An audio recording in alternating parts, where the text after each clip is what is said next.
You know what they're thinking before they say it. The pause before they answer, the way their hand reaches for the coffee mug but doesn't lift it. You've learned to read the room so well, you stop needing words. And somewhere along the way, you started believing that silence is safer. That if you just watch and listen and never ask for anything, you won't get hurt. But here's the thing. There's a version of quiet that protects you. And there's a version that buries you alive. The difference shows up in a moment you wouldn't expect. A bedroom door left slightly open. Dot knew this.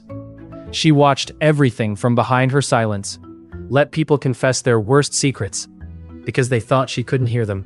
And when the quietest witness holds the loudest truth, something has to break. By the end, you'll see why the courage everyone talks about isn't loud at all. The performance.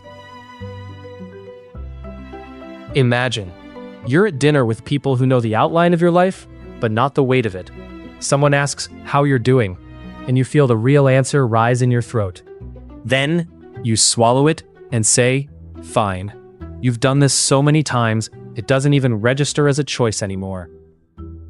You learned early that certain truths make people uncomfortable, that honesty can cost you a seat at the table. So you edit yourself down to something digestible. And after a while, you forget what the unedited version even sounded like. You sit there nodding, laughing at the right moments, matching the energy of the room. But there's a gap now between what you show and what you carry. And that gap gets wider every time you choose silence over truth. Because silence feels safer. It doesn't ask anything of anyone. It doesn't risk the long pause, or the awkward look, or the slow drift of someone deciding you're too much. So you stay quiet. You keep the door only slightly open, just enough to seem present, but not enough for anyone to see in. And you tell yourself it's fine, that this is just how people get through the day. But silence has a price too. It just bills you later, in ways you don't connect to the original lie. You start to feel like a stranger in your own skin. Like you're performing, even when you're alone. Think of Connor and Dot in the pool after the basketball game. He tells her everything he's been holding back. His secrets spill out because he thinks she can't hear him. That the silence between them is safe. And for a moment, it works. But the performance doesn't end just because you let one person in. The worst part? You can't quite remember when you stopped being honest and started being careful. When speaking the truth became more dangerous than disappearing entirely. So what happens to the part of you that never gets said? The witness. But someone always knows. Picture this. You're sitting across from someone you care about, and they're telling a story everyone else is laughing at. The room buys it. The performance is flawless, but you see the hesitation right before the laugh starts. You see the way their hands keep moving, adjusting their sleeve, picking at the edge of their cup, never quite still. You see the specific kind of tired that comes from holding up a version of yourself that doesn't exist. You recognize it because you used to do the same thing. You know exactly how much energy it takes to smile through something that's breaking you from the inside. You know the script, and now you're watching someone else run it, word for word. So you have a choice. You can let them keep performing, nod along, laugh when everyone else does. Pretend you don't see what's happening right in front of you. That's the easier option. Because the second you acknowledge what's really going on, you become responsible for what comes next. The second option is terrifying. You say something. You name the thing no one else will name. And the moment you do, everything changes. They know you saw. You can't take that back. You can't unsee it. And neither can they. Nina Deer knew this when she finally told someone the truth. Paul Deer knew it too, the second the silence broke. To witness someone's pain is to become part of their story. not as a spectator, as someone who knows. Someone who was there when the performance finally cracked. And that knowing binds you to them in a way that's uncomfortable and real and impossible to walk away from. Because once you see it, you can't pretend you didn't. The unmasking. You didn't plan to break down. You were mid-sentence, talking around the thing like you always do, and then someone asked one follow-up question that cut straight through. And suddenly, you're saying the true version. The one you swore you'd never say out loud, and you can't stop. It's spilling out in a way that feels both humiliating and necessary. They're just sitting there, not filling the silence with reassurance or advice, just letting you be a mess in front of them. And the strangest part is that you don't feel smaller. You feel seen in a way that almost hurts because it's so unfamiliar. This is what vulnerability looks like when it isn't a choice, when it's just what happens after someone sees through the armor before you're ready to take it off. You spent years building that wall, brick by careful brick. You learned how to answer questions without saying anything real. You got good at it, so good that even you forgot what was behind it sometimes. But the armor kept you safe, and it also kept you alone, because the people who loved the version you showed them never actually knew you. And the loneliness of that is its own kind of suffocation. Like a bedroom door left slightly open at night, just enough to let sound through, but never enough to let anyone in. And now here you are, exposed in a way you didn't consent to. And the person across from you isn't recoiling. They're not trying to fix you or make it easier. They're just there, which raises a question you weren't ready for. It's the same question Olivia Deer faced when she stumbled into that room and saw Paul's body on the floor. Not horror at what she found, but something stranger. A recognition. The collapse of a story she'd been telling herself for so long, she'd forgotten it was a story.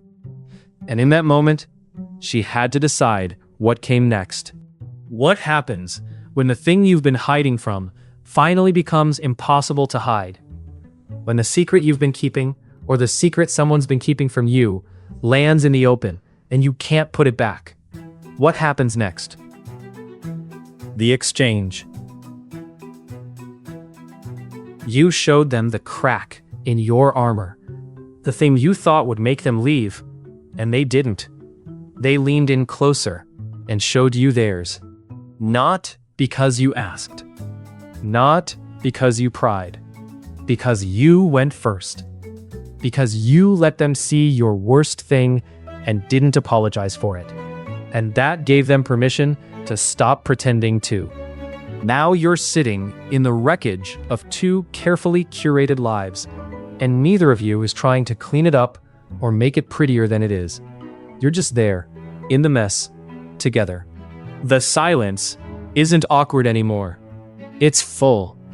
And somehow this feels more solid than any friendship you've built on shared interests or mutual convenience. Because you're not bonded by what you have in common. You're bonded by what you're willing to carry for each other. Comfort makes friends. Truth makes family. The people who've seen you at your lowest and stayed, they're the ones who know your name in a way no one else does. They've been in the room when the performance stopped. When the lights came up and you couldn't hide anymore. And they sat down next to you anyway. Maybe it's the friend who doesn't even like you. The Michelle who pursues the same guy you do and rolls her eyes when you walk in the room.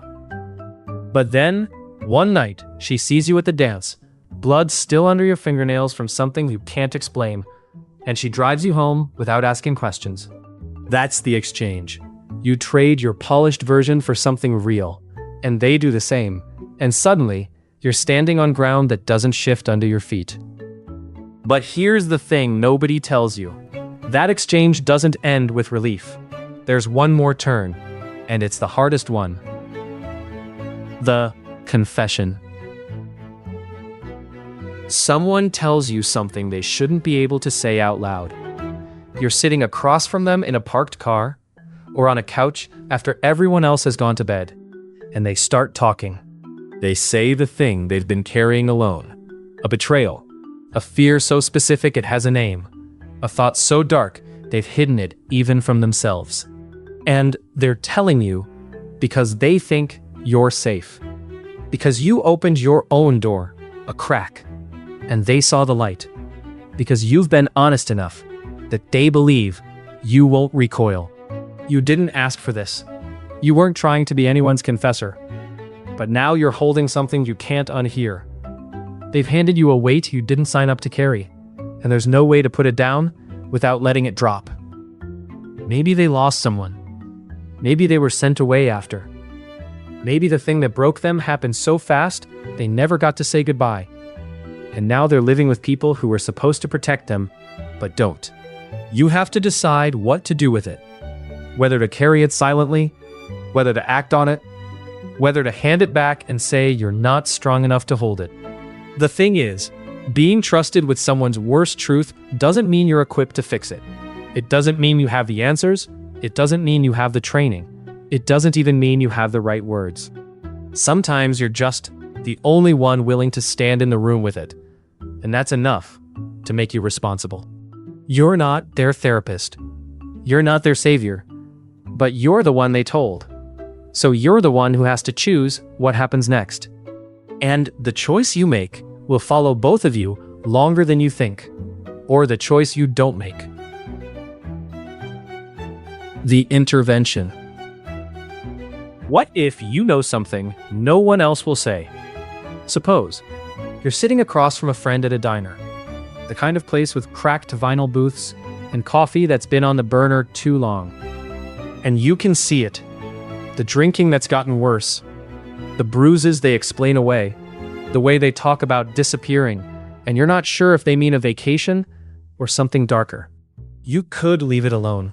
You probably should. It's not your place. It's not your business. And honestly, speaking up might end the friendship right there. They might hate you for it. They might cut you off completely. But you also know this. Silence is a choice. And that choice has weight. So you say the thing. Not in front of anyone else. Not dramatically. Just the two of you. And the truth sitting there on the table, between the coffee cups.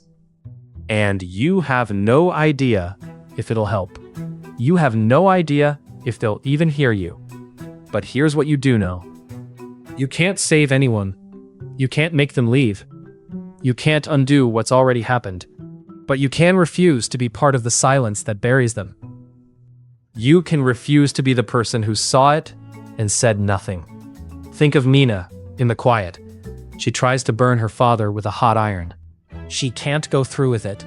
The moment breaks and she backs down, but someone else sees. Dot, the girl everyone thought was deaf and mute, is watching. And later, when it happens again, Dot acts. She uses piano wire. She ends it. Not because she's brave in the way people talk about bravery. Because staying silent stopped being an option. And maybe that's all courage really is. Not the big gesture. Not the moment everyone sees. Just the quiet decision to act, when inaction would be easier, and everyone would understand if you stayed silent. The door's open now. You've said it. And whatever happens next, you won't have to wonder if you should have. The Riverbank. But the hard part isn't the night everything breaks open. It's the week after, the month after, the part where the crisis is over and you're both still here. There's no dramatic resolution. No moment where everything clicks into place and suddenly makes sense. Just the two of you, sitting with the weight of what was shared. Some days it feels lighter, like you can carry it without thinking. Other days, it's back, heavy as ever, and all you can do is remind each other to keep your head above water. You don't talk about it constantly, but it's always there. The thing you went through, the trust you built, the fact that you've seen each other at the lowest point and didn't run. It's the kind of bond Jamie Babbitt explored in The Quiet, where Elisha Cuthbert's character and her foster sister share secrets that no one else can hold. The silence between them becomes a language, the pretending stops. And here's what no one tells you about vulnerability. It doesn't end when the secret comes out. It's not a one-time event. It's a decision. Every single day after. You could rebuild the armor. You could go back to performing, pretending, keeping the bedroom door closed again. And some part of you wants to. Because being seen is exhausting. Because it's easier to smile and say you're fine than to admit you're still carrying it. But then there's this person who already knows, who sat with you in the wreckage and stayed.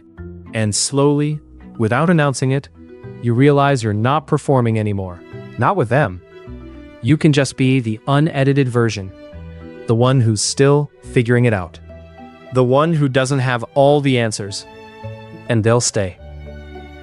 Which raises the question, if vulnerability is a choice you make every day, what happens when you stop choosing it? You know what they're thinking before they say it. And now you know what happens when the quietest witness holds the loudest truth. Vulnerability isn't weakness. It's the willingness to be seen when hiding would be easier, and to see others when looking away would be safer. Real courage lives in the spaces between words. In the moments we choose to stay when leaving would cost us nothing, and staying might cost us everything. Maybe that's the thing. The bravest act is just showing up, even when no one asks you to.